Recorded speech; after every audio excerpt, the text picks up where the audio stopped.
Hey guys, I've got something super cool I wanted to share with you today. I've been so excited to get this. I want to show you a glimpse of the future, what smartphones will look like 5 years from now today. Now, believe me, Apple is surely going to be inspired by this phone that I'm about to show you today, and I've been waiting for this for so long. So, I'm being very honest when I say this. I always considered the Samsung Galaxy S7 to be cutting edge, the most bleeding, best display, best phone on the market, period. I love Apple. This is my channel, of course, but it's my opinion. I just think it's the best. Now, I'm going to show you the greatest ever. Let's get this guy unboxed. So, what I'm showing you today is the Xiaomi Mi Mix. This is a phone that came out a little bit ago, and usually Xiaomi, I believe that's how you pronounce the company name, copies Apple. This time they actually outdid them. There's so much tech in this phone that Apple hasn't even got to. Yes guys, I get the message, fragile, literally on every corner of the box. Fragile, fragile, fragile, fragile, fragile. Okay, and here she is. So there it is, the Mix designed by me. This is a 6.4 inch smartphone, and this is the 4GB RAM version with 128GB storage. So, very elegant packaging, very presentable for sure. So, here's the phone. There it is. So, wow. Holy crap, this thing is thin. So for those of you that don't know about this phone, this is a ceramic phone, actually made out of real ceramic, one of the first on the market. Wow, it's shiny. I mean, I thought jet black looked good, but this has a very elegant finish to it. Now imagine how much scratches you're gonna pick up on this, fingerprints. Man, it's like a mirror sheen right there. That's beautiful. Okay, gotta say, it looks good. I'm getting a Nexus vibe from it, the Pixel, I mean, that button. I don't know how many of you guys watched my iPhone 8 update video, but Johnny Ives has a vision for the iPhone in the future, and he says he wants it to be like a single slab of glass. Well, look at what I'm holding in my hand. If this doesn't feel like a single slab of glass, I don't know what does. This is exactly in my mind what Johnny Ives was thinking of. So let's power it on and check out the best feature of this phone, why it's from the future. There it is. So this is an organic LED panel. The technology on this phone wouldn't be possible without it. So what we're looking at is a completely bezel-free iPhone, or phone in general. So it has almost no bezels, according to the ads. The screen literally curves in the corners and wraps around the phone. So I'm so excited. Come on, show me some color. I've been dying to see this. Okay, there it is. Once you have some color, oh my goodness, that is so cool. Literally have never seen a curved OLED. Well, my Apple Watch has one, but this one is on a smartphone. That is so neat. All right, so let's jump into settings. Oh my goodness, this is crazy. It's like I'm holding, have you guys seen Westworld? It's almost like those glass panels that they hold in the show.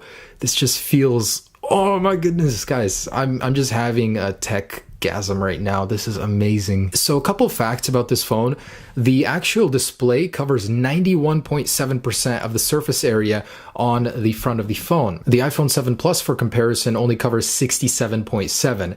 So you can see why I would think this one is starting to look a little futuristic, and this one is already dated.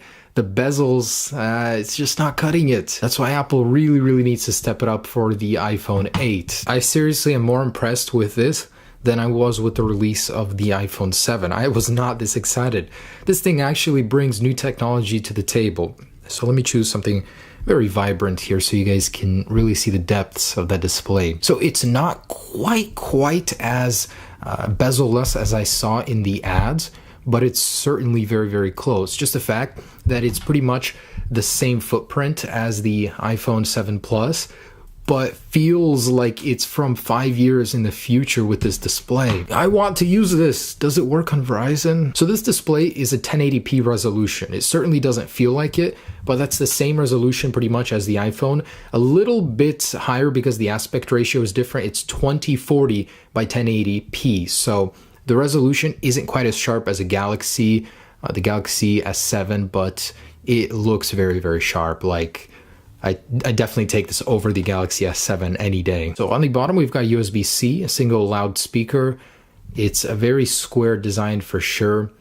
I think it's kind of cool. It still has a headphone jack. Also, these buttons are also made out of ceramic. So this material is what the next iPhone could be made out of. There's a couple huge benefits to it.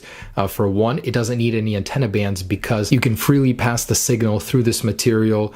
It doesn't need antenna bands. Also, the actual ceramic material is very, very good for heat dissipation. So this phone rarely, if ever, heats up. From what I've heard, you can be doing some intense things with the Snapdragon 821 that powers it. Now, ceramic is actually, on a scale of hardness, mineral hardness, is an 8. For comparison, the Gorilla Glass 5 is a 5. Now, if we look at the front of the phone, of course, there's no earpiece here. How do you hear somebody when you're talking to them on the phone? And the way this works is so crazy. There is a processor inside that converts digital to analog, and the way it works is kind of crazy. Let me read the term for you because it's a little hard to remember. It's a cantilever piezoelectric ceramics, and it works alongside a digital to analog converter to turn electrical signals into mechanical energy. So basically the phone is making sound from vibrations. When you have this up against your ear, you hear the people because it's creating vibrations that you then hear through your ear, and it's just kind of wicked how it works. It's crazy. There's also no proximity sensors because it's using an ultrasonic sensor that can go through material, and that's something we heard will come on the next iPhone as well in order to maintain a very clean appearance just like this. So it's got some tech that no other phone has on the market right now. Futuristic speaker and an ultrasonic sensor along with this display. So wow, this phone is something else. Now in China, it goes for about $500. It starts about $500 to $600. So for a concept phone, it's quite affordable where it's from. Getting it to America, that's where you almost double the price in some cases. Just a little color comparison for you guys. So just want to show you how these images look compared on both devices. Definitely more color with the OLED. It's more vibrant. And of course, the darker colors appear darker. That's just how it is. So jumping into here, of course, you can see the pure black background. I love how it blends with the borders, even though they're very tiny. It's just a beautiful transition. Oh my goodness, that is so beautiful. It takes up all corners. Now, I've only been using this phone for like 30 minutes, and I can already tell the software is a huge pain. If this was running a stock version of Android like the Pixel, wow. And I'm sure someone will find a way to root it, or maybe it is already unlocked. I'm not really sure on that front, but this plus stock ROM would be so much better. Now, a big strong suit of this is it does come with a dual SIM adapter, just like the One Plus. So that's very nice for cheating husbands or businessmen, whichever one. So let's check out the fingerprint sensor, see how that compares, and do some camera tests, speed tests, just see in other areas besides the display, which obviously it wins the race, and how it compares. And by the way, the placement of the bottom or the front-facing camera is very interesting. It's pretty much where your hand is when you're holding it, so I could feel like that would get in the way a lot. All right, and fingerprint sensor speed with display off. This one's gonna be a little tricky because I have to place it perfectly on the back. So 3, 2, 1. Yeah, so it's like instant on, no animation. Let's try that one more time. 3, 2, 1. Yeah, definitely faster with screen on. Let's try that. 3, 2, 1. Yeah, definitely still faster. So I'm sure the fingerprint sensor itself is the same speed as just the animation that makes it feel slower on the iPhone. Let's test out the single speaker on this guy versus the dual on the iPhone 7 Plus, see which one is louder. That's 91.7 on the 7 Plus. Let's see what this guy can do. Really? That's like the same result, pretty much. Wow. This has the newest Snapdragon 821 processor, which is a revised 820. It's more efficient and does have slightly higher CPU speeds. So let's go ahead and run those. While this is running, I wanted to take a moment to mention the battery in this thing. This has a mammoth 4,400 milliamp battery versus the 2750 in the 7 Plus. I've been using this for just like 30 to 45 minutes already, and it's only gone down by a few percent. So I gotta say, even in the short time I have had it right now, it looks phenomenal. It's not really dropping, and there certainly is a lot of room to place that battery in this shell.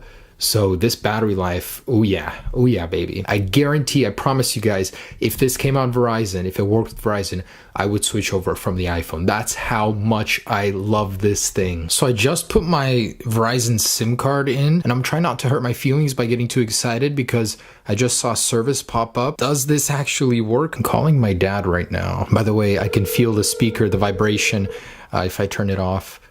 Definitely works. Привет, папа, как дела? Нормально, сына, я здесь сервис плохой. Я в Орегоне, через 3 часа буду дома. Да, дома, я сейчас работаю. Okay, до свидания. This is unreal. I just got this to work on Verizon. My internet is working perfectly. My phone, my messaging, everything is working. Guys, I just found my new phone that I'm going to be using. All right, and a little disappointing here. So 3636 versus 5715, and the single core score is just about double on the iPhone 7 Plus. That's ridiculous. Making me feel bad about my Switch already. As I was making this video, the trailer for The Last of Us 2 just came out, so let's see what it's like to go ahead and view on this beautiful HD screen. So I heard one of the flaws of this display is that it actually cuts off some of the media, but I guess we'll have to see. It is very immersive, I gotta say that. I wish it was even zoomed in a little bit to fill in the entire display. And the very last thing, let's check out the cameras. So this one down below, and the 16 megapixel shooter on the back. So I'm gonna go outside, get some colors in there.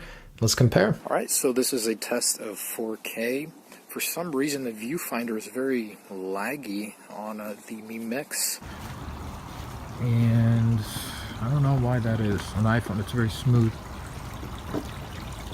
So getting a nice look at my pond, and of course I want to try out the shutter issue. Oh my gosh, it's still there on the iPhone. The faster you go, the more apparent it is. Let me mix, it's pretty good. So it seems a little shakier, if I'm not mistaken, in 4K that is. Alright, so here I am.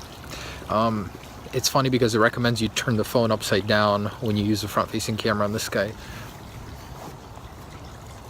5 megapixels versus 7 on the 7 Plus.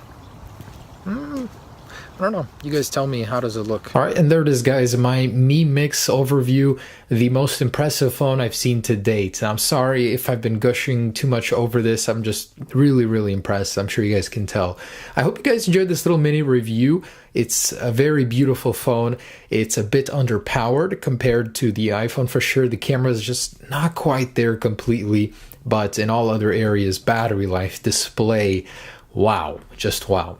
All right, hope you guys enjoyed it. Stay tuned for more videos, and I'm actually going to be using this for about a week. I'll report after how my experience was. Peace.